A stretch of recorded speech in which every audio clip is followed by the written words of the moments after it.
Hi everyone, and welcome to the third Glass Story interview. We are today with Kyle Samani, founder and CEO at Pristine, a startup developing healthcare apps on Google Glass. Hello, Kyle. May we start with a brief introduction to yourself? Oh, sure. Good morning, everyone. So, I guess evening in France. My name is Kyle Samani. I'm the founder and CEO of Pristine. I run a company. We're developing apps for surgery for Google Glass. My background before I got into this, I was designing electronic health records for hospitals.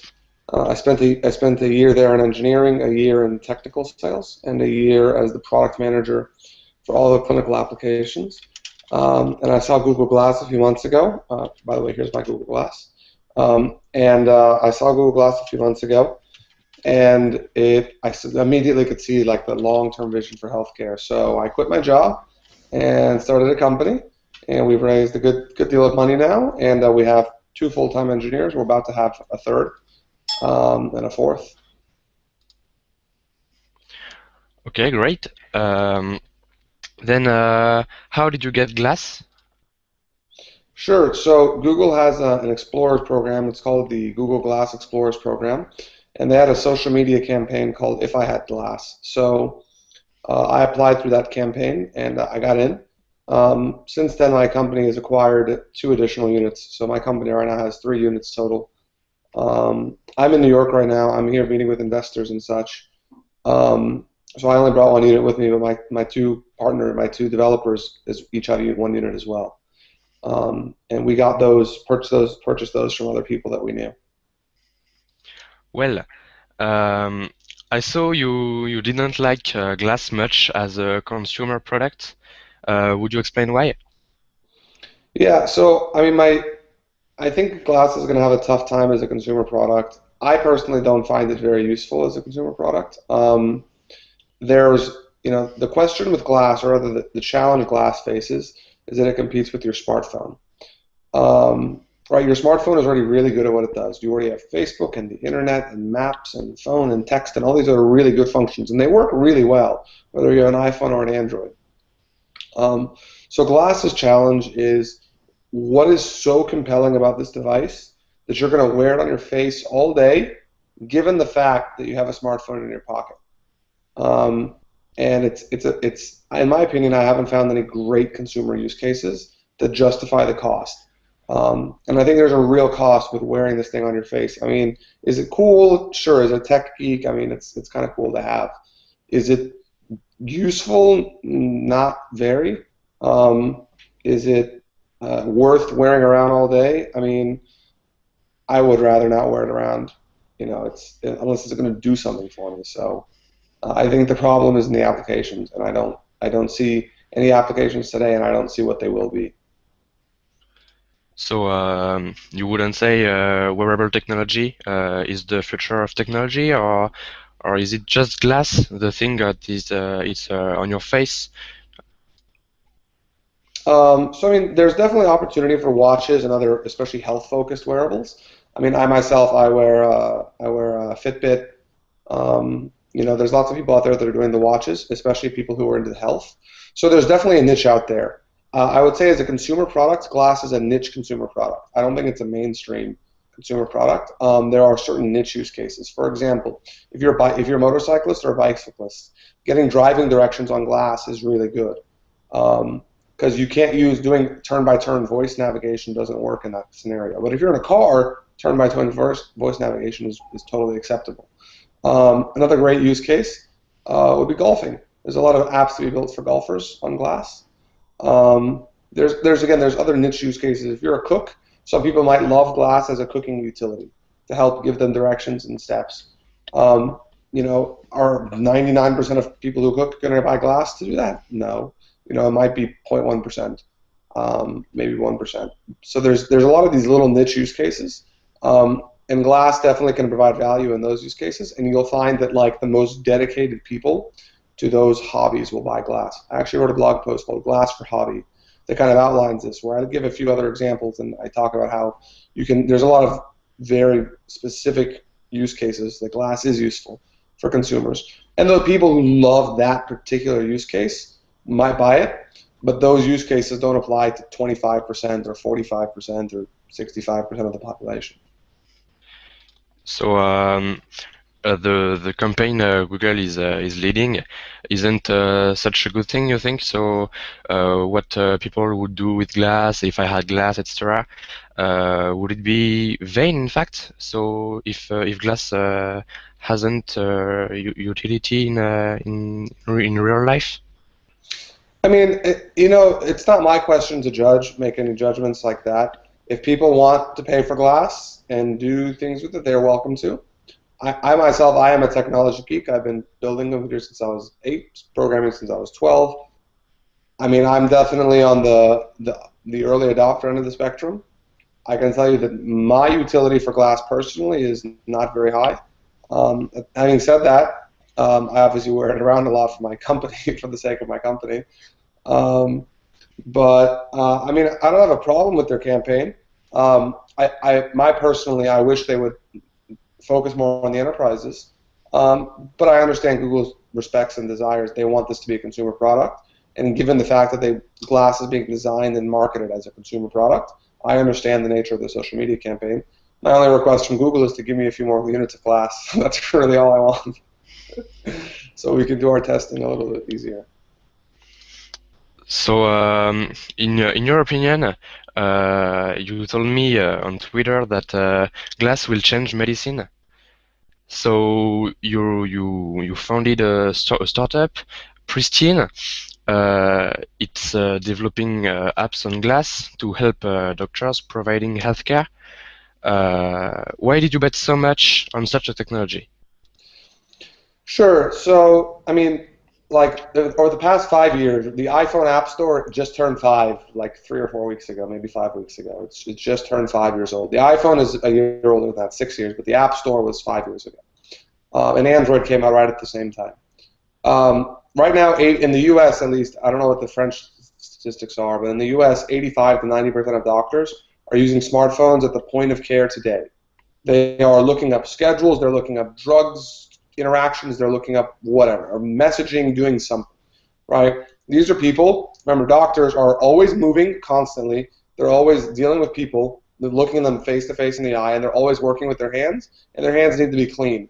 And like, if you guys have done any studies, like if you looked up the studies, your cell phone is one of the dirtiest places on earth because you use it all the time. So it ends up becoming dirty because you use it, right? So it's not a particularly sterile or sanitary thing to be using your phone as a doctor. And in many ways, I find it to be obtrusive. Like when I go to my doctor and if he's like playing with his phone, I mean, I understand he's doing something useful, but I really wish he could just look at me instead. It's a much more human kind of a thing. So I think glass is going to propel a lot of that vision into the future. I mean, broadly speaking, right, one of the key value propositions of glass is that it's hands-free. So for people who are using their hands all day, for anyone whose job description matches this, they're running around all day using their hands, and they need to look up and share information. Glass is really compelling because if that's your problem 8 hours a day or 10 hours a day, right, then glass is solving a big problem for you. It's not solving a problem that you had for 5 seconds, while you were cooking.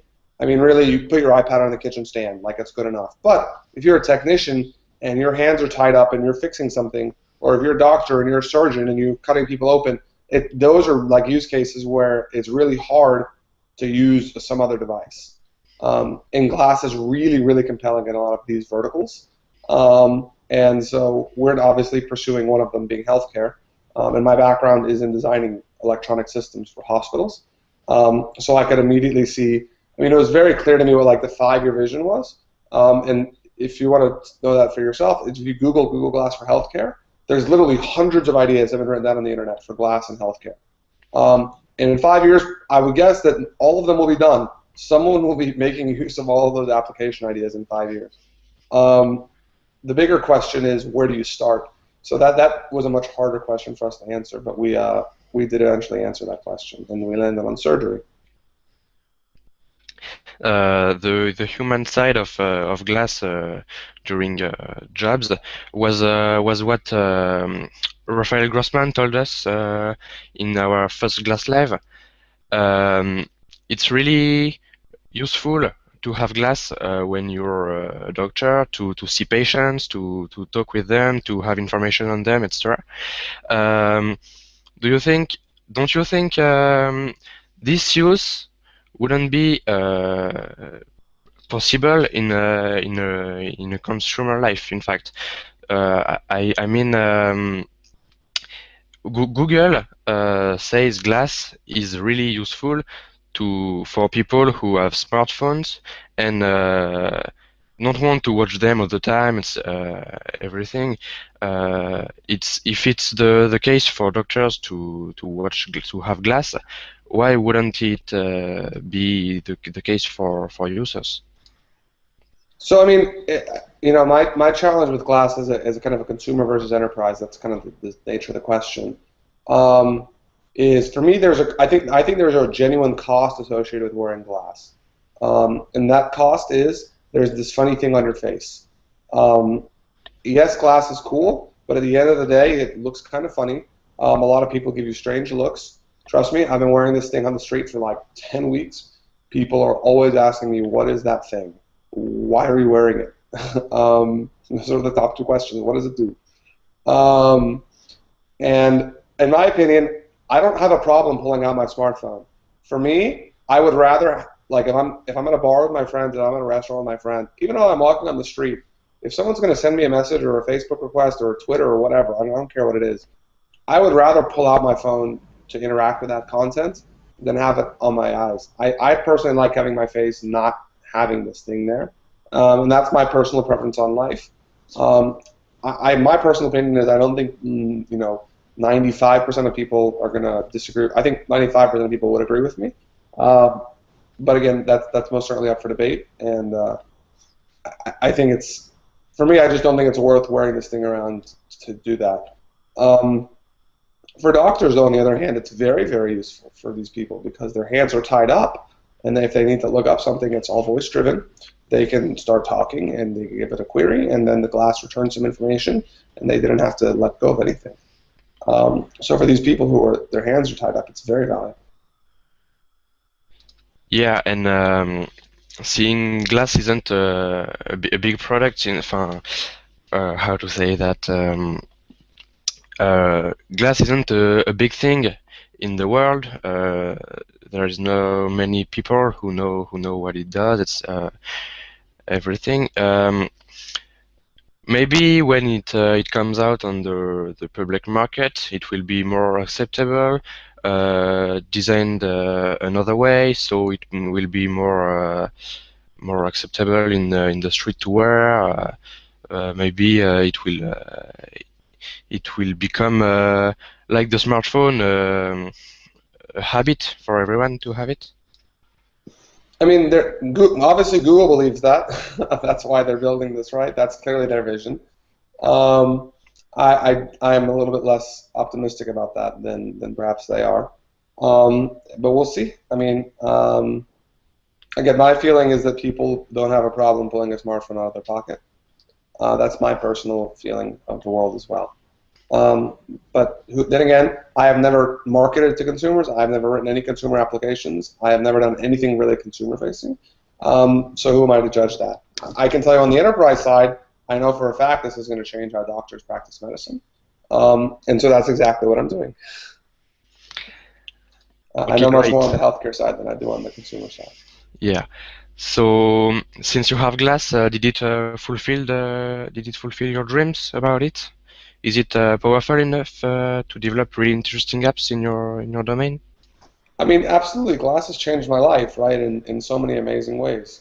Glass kind of sparked my entrepreneurial vision to go do something, and I've built a team now around me, and we're growing. We're hiring. I'm interviewing people every day. Lots of people are excited about what we're doing, so I'm definitely very, I can't thank Google enough for building Glass, for bringing it to the market as soon and as fast as they did. And for marketing glass. I think it's one thing that I really appreciate, although I don't think I don't find the consumer use cases to be very compelling. Um, what I'm really appreciative about glass is that Google is marketing this and designing this as a consumer product.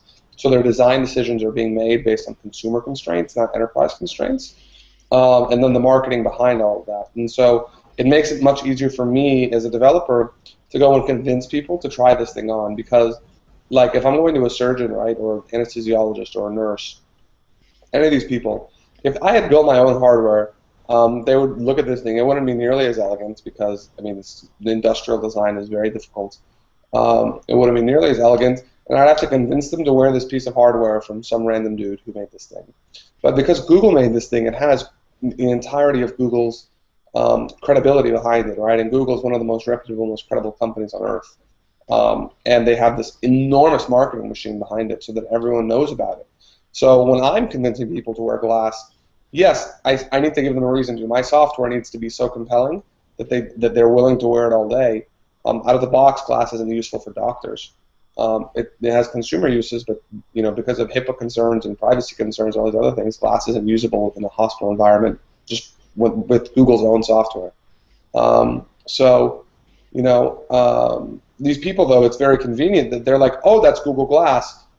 Oh, I want you. Can you build me these useful apps? This would be useful for me. And it's so valuable for me to have Google's credibility behind that. I'm very much riding on Google's coattails, and I thank Google immensely for that. I mean, it's made my life literally a million times better. Well, what is the next step for you with Glass now? So, I mean, right now we're actively developing. We're also raising money. We're almost done raising money. Our seed round of funding for the company is listed at $400,000 U.S. dollars, and we've raised 350 of that. So we're pretty close to finishing up our capital raising. And then beyond that, we're marketing, talking to people and recruiting. And I'm always meeting with partners, whether it's surgeons, investors, all these kinds of people. So those kinds of activities take up most of my time. I'm also a relatively active writer. So I write a lot about glass, about healthcare IT. And so all of these things together eat up most of my time. And then our developers are obviously developing all day. We want to start our first pilots either in the last week of August or in the first week of September. Okay, sounds great. Well, obviously, glass is a bit scary because of a lack of privacy. I think in hospitals and healthcare places, it's the case. What is your opinion on that? On that lack of privacy? I think every privacy assertion about glass is completely and totally unfounded. Um, your smartphone is a far, far more deceptive device than glass. I could be leaning against the building on the side of the street recording you, and you would have no idea. I could be at a restaurant at the table next to you. I could have my phone on my table. The microphone could be on. You wouldn't have a clue, not even the slightest clue. Your smartphone, because of the nature of the form factor, is very capable of being very deceptive. Glass is not deceptive at all, and I mean at all. If you want to initiate video recording on glass, let me show you just how many silly steps you have to go through. So, right, here's my glass.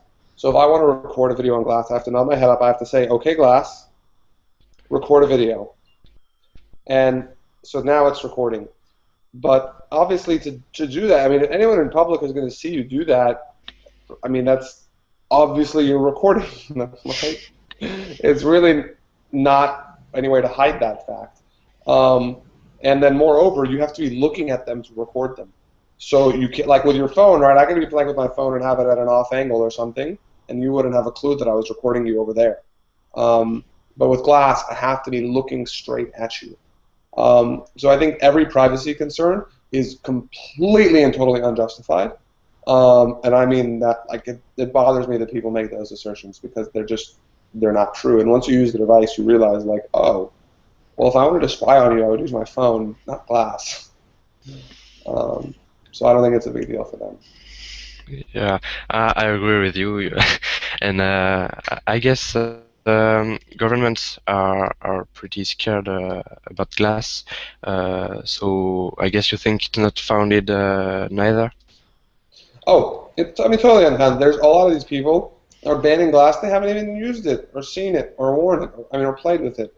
And you just have people overreacting to overreact, and some people like making noise in the media, and they are welcome to go make noise. I think it's a little bit silly, and I think it's totally hypocritical, given the fact that A, they haven't played with it, and B, your smartphone is so much worse.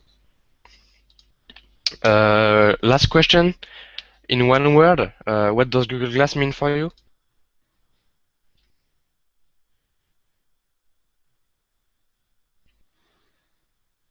Change. Change. Okay. Thank you very much for being with us. Uh, See you soon for other GlassStories interviews, everyone. Hi again, guys. Hope you enjoyed watching the video. If you did, be sure to let us a comment. And don't forget you can watch the next Explorers interview clicking right here, or the previous clicking right there. Also, don't forget to check out the website glassstories.com for more exciting stuff about what Google Glass is. Bye bye!